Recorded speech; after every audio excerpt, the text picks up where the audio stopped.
Welcome, everybody. And today we'll be talking to Paul Weller, who's another of our authors from the forthcoming book, Deconstructing Whiteness, Empire and Mission. Welcome, Paul. Thank you. Would you like to introduce yourself, please? Yes. Well, you said my name is Paul Weller. I'm a Christian in the Baptist tradition of Christianity, but with strong Roman Catholic connections through family as well. I'm currently living between Germany and the UK. I'm formally retired, as people say, from contracted work, but I have three roles in different, connected with different universities. I'm a research fellow in religion and society at Regent's Park College in Oxford, where I'm also associate director of the Oxford Centre for Religion and Culture. I'm a visiting professor in the Centre for Peace and Social Relations at Coventry University, and an emeritus professor at the University of Derby, where I worked for most of my academic career. Yeah, thank you. Could you briefly describe what your chapter's about? Yes, well, it's called, it has the Coming Full Circle title, and that's maybe in a couple of ways, both kind of biographically from the 1970s, when I was a teenager, through to today. And in parallel with that kind of biographical exploration of how the themes of Christianity, empire, whiteness, and global majority intersect with each other, I explore that partly through my biographical reflections and engagements, but also, in a sense, the history of migrant and refugee struggles, particularly in the UK context over that 50 years. And kind of looking back on it, it's one of the things, I guess, as one gets older, it's possible to do. So the chapter sort of proceeds through what I've called an odyssey, through a quartet over time, because it uses four pieces of poetry or prose poetry writing, three by myself and one by my deceased German wife, to kind of, I guess, punctuate different parts of the story, and to provide a different kind of input than a more intellectually analytical one, something that gives a more personal exploration. So the chapter begins with a section on the inheritance of empire, which starts off basically with my context as a white Christian teenager growing up in Margate in the 1970s, where there was very little sense or presence of people from the global two-thirds world majority backgrounds. I wrote a poem at the time, though, because I had a sense, it's called Rule Britannia, because I had a sense of the ending of something starting or coming through in that period. It was perhaps a rather more fin de siècle idea of ending of empire than anything politically analytical. But I had this sense, it's captured in one of the lines of the poem T.S. Eliot wrote in his poetry about, this is the way the world ends, not with a bang, but a whimper. And I kind of thought, is that the end of the British Empire? Not with a bang, but a whimper. So that was the kind of starting point. And then from there, it goes into another section, which I've entitled Outside and Inside Perspectives on the Empire Within. Now, this marks the start, I guess, of what could be called my conscientization process in relation to these issues. Some of that came about through reading. Some of that came about through engagement with people and my own increasing involvement, and then out of that into activisms of various kinds. So what made a big impression on me in that early 1980s period, Salman Rushdie wrote this essay called The New Empire Within Britain. And it was a very challenging essay which spoke that its inhabitants of this new empire will be obliged to struggle against the white majority if injustices continue. Also, I was very struck by something that Shivanandan wrote in a very powerful pamphlet, White Man Listen, which followed the New Cross fire and the deaths of black young people in that. Our history is not your history, he writes, addressing white people. And those challenges started, I guess, to make me think seriously, in conjunction then with involvements that I also began to have through the local council of churches. I got to know of local families in the Tameside area of Greater Manchester where I was living who were either divided as a result of the immigration laws in place at that time and or were facing deportation from the UK. And as I got to know these people as individuals and as families, I was impacted by the injustice of their experience, and then started to ask questions beyond the individual experiences of the system that lay behind that. And I became increasingly involved in all of that, and in what was then in that period started to be known as the sanctuary movement, where asylum seekers, refugees, migrants who were under threat of deportation, we organised in churches, mosques, gurdwaras, temples, for people to take sanctuary as both as a support to those individuals and families who were being challenged, but also as a means of focusing and critiquing the system that was giving rise to those experiences. So that was the next phase in the book, which is punctuated also by a poem that my deceased German wife wrote at that time, Love Song. She came to live with me in the UK.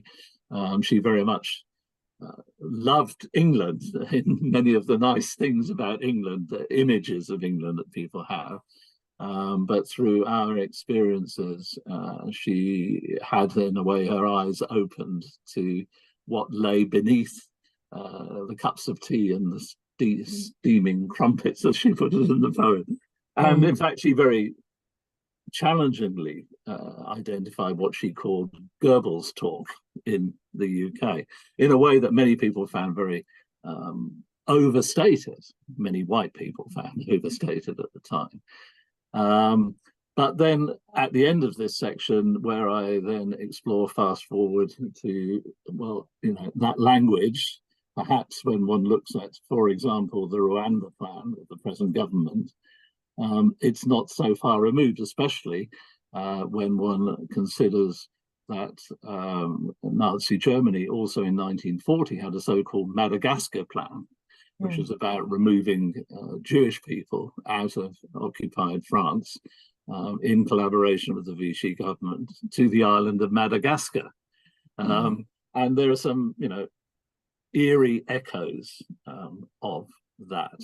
And so I explore some of that because that's also part of the bridge of my kind of now British-German interface. And then the next section of the chapter comes, it's called Full Circle to Brexit, because, and it starts off with a poem that I wrote soon after the advisory referendum decision on Brexit. And in reflecting on all of that, later I've called Brexit a colonial boomerang in a populist world, because I think if one looks at the entire colonial history of the UK, one has to see that what's called the UK, the United Kingdom, is in itself the product of a colonial project, and most notably in relation to Ireland in history. And, you know, it's no accident that what's come out of Brexit has been a lot of conflict and difficulty and issues also around how Ireland, the island of Ireland, both the Republic and Northern Ireland, fit into that whole post-Brexit picture.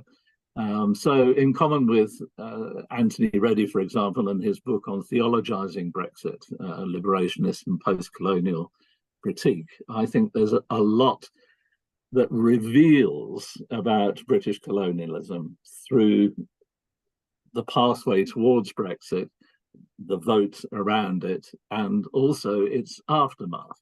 And the failure in the UK really to systematically practice what in some ways in Germany has been done, though not to a full extent, what they call in one of the long German words, Vergangenheitsaufarbeitung, in other words, working on one's history, which in the light of the Holocaust of Jewish and other people, German society has necessarily had to do. It's been confronted with that in a way in which it was impossible, broadly speaking, for the society to ignore that, whereas the terrors and the systematic and industrial scale, for example, of transatlantic slave trade is not something which British society as a whole has managed to go about doing this Vergangenheitsaufarbeitung, but is needed. But Brexit, in a way, clouds over all that. And it indeed creates its own set of additional issues, which in the final section of the chapter I called Towards Windrush on Steroids. That's picking up on the former chair of the Home Affairs Select Committee, Yvette Cooper, having spoken about that potential coming out of noting, of course, what's happened to people of African Caribbean descent in Britain, suddenly 20 years on, finding themselves without a legal status, apparently, and the lack of remedy still for that. But thinking now what might happen to the 5-6 million EU citizens who were in the UK at the time of Brexit. And of course, in the past, these things have been kind of divide and rule. So, okay, most of the EU citizens are also white citizens, but there is perhaps potential out of this experience for which I think is one of the greatest traumas that's happened in Europe until the Ukraine war happened, following the Second World War, because it affects so many millions of people in terms of their rights to live, work, travel, love, marry, who, etc. In the same way that I learned those things were the case for people of two-thirds world inheritance in the UK. I started learning that in the 80s and 90s and so on. But these things are also now happening in a different way, with a different justification, a different way of othering. But within that is perhaps also some kind of hopeful bridge, maybe, to revisiting and re-engaging with those issues which haven't gone away for other people, but are affecting, as I say, large numbers of EU citizens in the UK and UK citizens in the EU. So the chapter kind of concludes around that, and where I now live in Germany.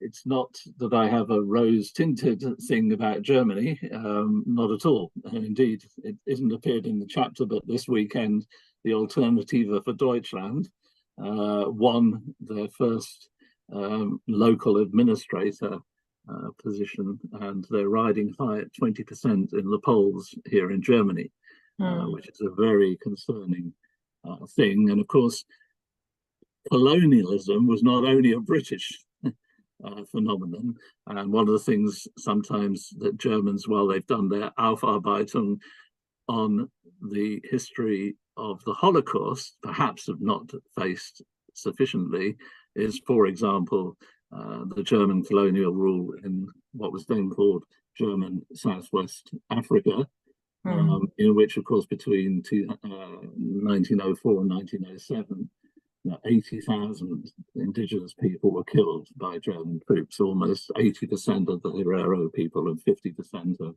the Nama people. And often Germans look at the UK and critique for a colonialism that the UK has not come to terms with, rightly so. I think that critique, Brexit, illustrates that. But not only in the UK, also in Germany, is that kind of history of colonialism, and not only in Germany, but also in a significant number of other European countries where maybe also the work has not been done on that Vergangenheitsarbeitung. Yeah. So that's roughly, the scope of the chapter in its kind of subtitles and what I'm trying to do in it in terms of exploration of the broader theme to which the chapter contributes in the book. Thank you. So maybe you've touched on it already, but what made you take that approach? Yeah, I think partly because I think it's important. I mean, I have always been a big believer that theology and biography have a lot of intertwining. That a theology that is worth its salt in any case should not be an intellectual exercise. So its engagement with one's sort of personal biography, reflection and journey is important. Also, very significantly towards that, it's rooting in a context that's social and political. So I guess what I was trying to do in the chapter in terms of, if you like, overall approach was to interweave the personal and reflective with the intellectual and analytic, to interweave what gradually for me became an activist praxis in relation to particularly struggles around family unification and deportations, together with a developing intellectual analysis and critique of the legal system or the laws which bring that about. It's not these things take place through law. And that exploration, and then the interweaving of the UK context with the wider European context, in particular because of my kind of recent transitions more towards living in Germany, but also still living in the UK, that interweaving as well. So that's why the approach is as it is overall, and it takes that also over that period of kind of 50 years of looking back, I guess. Thank you. I think you've also partly answered this, but I would like to ask you, what would you say has shaped your social conscience in terms of things like race and inclusivity? Yeah, well, I think it's, I have largely, I think, referred to those things in what I've said so far. I mean, having grown up as I did in a context where I did, it was actually getting to know the experience of concrete individuals and families that was not my experience, was nowhere near part of my experience, of which I therefore had no real understanding. But the start of that, and then as a Christian, sensing the fundamental injustices involved, but then hopefully not stopping at that in terms of the individuals, but through the individual experience, opening up questions about why are things structured as they are, why are laws as they are, out of what inheritance and history do these things come? And that whole process, really, I guess, accompanying that process and trying my best to work through it, and what its implications would be for me, and what that means I should, as a Christian believer, as an activist, later on also as an academic, what responsibilities should I have in relation to these things? Yeah. Thank you. So what do you think are the biggest challenges to the church and wider society in terms of creating frameworks for social justice? Yeah, in terms of the church, towards the end of the chapter, I raised the whole issue of the Constantinian inheritance of the church, that the Christian church took a fateful turn in its history. And that fateful turn was to align itself with the powers that be in the Roman Empire at that time. And that fateful turn, I think, has had consequences that have gone right down throughout Christian history. And the biggest challenge, I would say, and opportunity, is about leaving behind Constantinianism, the need to do that. One of the Baptist theologians in my own Baptist Christian tradition, for example, he asked James McClendon Jr., he asked the question, how might it have been at that point in time? He said that if the Christian leaders had met at Nicaea not to anathematize each other's inadequate theological metaphysics, but rather to develop a strategy by which the church might remain the church.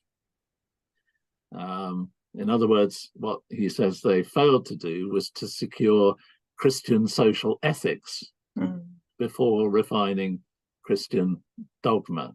And it's because of that that then missiologically, much of the, so to speak, Christian missiological package that came out from at least the Western world part of Christianity into the wider world was not only shaped by racialized thinking in relation to peoples who were encountered, but also by this whole power structure alliance, really, between religion and state, manifested in this whole Constantinian approach to the church. And that really has had its further consequences of making Jesus, so to speak, into almost claiming him as doctrinally the property of Christians, only to be accepted and engaged with in ways that other people are told to do so, rather than out of their freedom of response to the person of Jesus. And so it seems to me that the big challenge is, and it encompasses so many things and feeds into the inheritance of empire and racism, is this challenge to, and the leaving behind of, and the confidence that actually one does not need this symbiotic Constantinianism for the church to live. Indeed, the church perhaps finds its path to liberation, those who both suffered under colonialism and those who've been part of the inheritance of colonialism, as this is left behind and a new way of being Christian together in the church is found, that can help therefore overcome both the combination of racialized thinking and of secular power that the structures of colonialism and imperialism have bequeathed to us, also through this Constantinian construct. So that seems to me to be a central challenge. No, thank you. So to end, what do you hope people would get out of reading the chapter? I would hope that at least white people reading it might be able to feel that it is possible for people without personal experience of what colonialism and imperialism means, it is possible to learn over a period of time. And that learning should also lead to a challenge of what to do with that knowledge when one becomes self-aware about it. And that one can try to ally with struggles. And I'd like to put one of the things I didn't mention actually in terms of what shaped my conscience is a little story which I'll maybe end with, which was about a sanctuary fast that we conducted in a local Baptist congregation in 1983. It was my first attempt at dipping my toes in the water as a pastor of a Baptist congregation in doing something that visibly and openly challenged the impact of immigration laws, differential impact on people. And we had a young Hindu man called Vinod Chan, and he lived with us in the church building just for a weekend. It wasn't a full-blown sanctuary of the kind that developed later. It didn't actually cost us a lot to do it, but it was a step that required a step and another step. And during this weekend sanctuary, a white working class woman who lived just across from the where the church building was, she came across the church and made what she called blood protest. So what she did was she took a piece of blotting paper, and we had like a screen up with campaign materials on and so on. She took 2 pieces of blotting paper, and she came with a needle and took the needle into her thumb and put her blood on the 1 piece of blotting paper. And then she took Vinod's thumb and took a needle, pricked it, and put his blood. And her point about this, which I describe really as an act of prophetic symbolism, there's no difference in the blood, she's saying. There's no difference in the blood. So why do we make this difference? And she actually also expressed, in many ways, I think, in an unsophisticated way, but in a deeply profound way, what these days, I guess, are emerging, what's called critical whiteness studies and so on. But as a white working class woman, she said this, and I think it's a good note to kind of end on. She said, "We presume things because we want to think the things that we want to think. We only presume that God is white. We don't see him in any other color, but we don't know that he is."